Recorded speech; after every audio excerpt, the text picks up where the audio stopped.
D'abord, le palais des festivals a une image parfois un peu contrastée. Il y a des gens qui l'appellent le bunker. Il y a des gens qui trouvent qu'il est un espèce de bâtiment massif devant la mer. Et moi, j'ai toujours aimé le palais.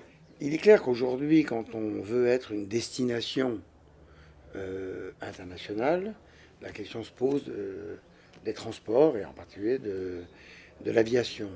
Nos équipes, par exemple, viennent majoritairement en train et plus en avion comme dans le passé. Et c'est important de se dire que ce qui fait que 2 semaines durant, le cinéma mondial est ici, n'est pas un impact environnemental trop négatif. Il l'est beaucoup moins que dans le passé. Donc les progrès sont notoires. Il faut aussi savoir parler des progrès. Mais il va falloir encore continuer à améliorer tout ça. Le Festival de Cannes, sur le plan de sa mission historique, a une double ambition. D'un côté, célébrer, et de l'autre côté, découvrir. Célébrer, c'est les grands auteurs qui sont là.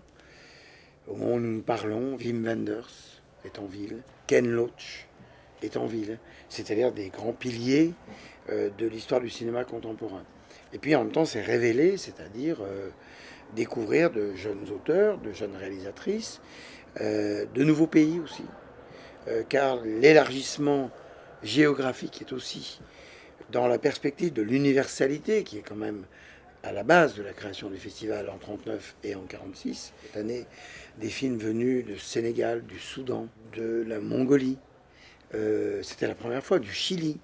Ce sont des pays assez rares sur le plan du cinéma. Et ce qu'il y a de formidable et que le Palais incarne, c'est ce tapis rouge sur lequel se mêlent toutes ces générations, tous ces types de cinéma, tous ces pays. Se mêle le glamour et un cinéaste extrêmement radical venu d'Argentine.